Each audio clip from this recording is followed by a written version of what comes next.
What is up, guys? Welcome back to the channel. So I'm driving a little bit, so I decided to pull aside in the parking lot, chill. We're gonna answer some viewer questions, and this one question comes from this girl named Amanda Gill. Amanda Gill asked, Ryan, my 2004 Chevy Avalanche, same year as mine, represent, is having a flashing check engine light. I don't know what that means. I'm nervous. I haven't taken this to a mechanic yet. What do you think it means? So Amanda, anytime a check engine light flashes, it is a misfire. I don't remember. I think you said it's running really terrible. Chances are it's probably a multiple misfire. So what I want you to do is go to AutoZone or Advanced Auto or whoever you want to go to get it scanned, and check the code on the scanner. See if it is P0300. That's random multiple misfire. That's your issue. It could be spark plugs, it could be your coil packs, it could be the wires, it could be anything of that sort. Maybe a fuel injector, but more than likely not. But it can happen. What I would do if I were you, get that sorted out quick. You don't want to drive that up and down too much because it damages the catalytic converter. Things overheat, the engine doesn't run right. You don't want to cause any more damage than is necessary. You know, you want to avoid all that. So don't drive the vehicle as much. Get it to where you have to get it to. Get it scanned. If you know someone who can come by, let them scan it. Let them figure it out. It's not hard to do. I think I have videos on how to figure these things out.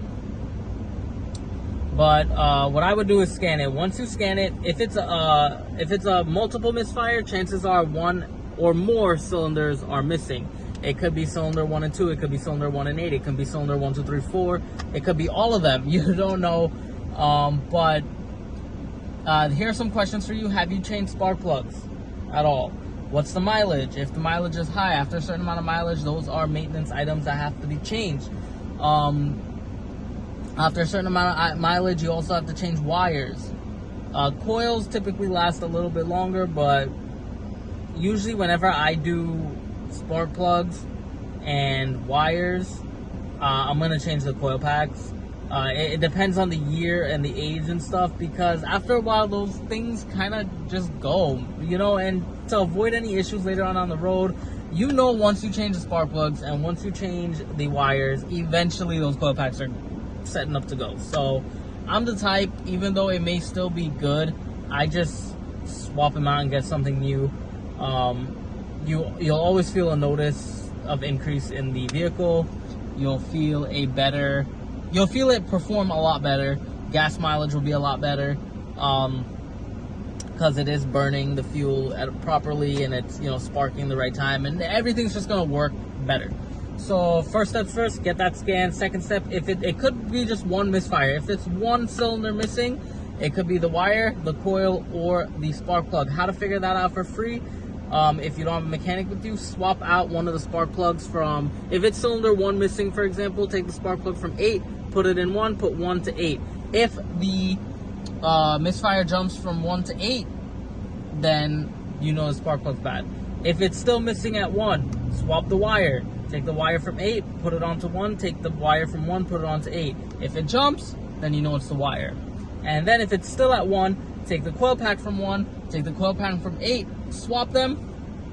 If it jumps to 8, then you know it's that coil pack. But if it's still at 1, then it has to be something else. It could be the fuel injector. That's a little bit more involved. But chances are it's one of those 3 things. It could be one of the 4, but most likely it's one of those 3 things. So not to really worry, don't stress out, get it checked out. Limit on how you're driving it until you get that fixed. You don't want any more problems, because cats are very expensive. So I hope this helped you, Amanda. If it did, leave your comments in the comment section below. Guys, leave your comments in the comment section below. Let's help Amanda out. And I hope you guys really did enjoy this one. If you did, let me know. Leave a like in the video, and also hit that subscribe button if you are not already subscribed to the channel, because I post videos every single day. So that being said, peace out.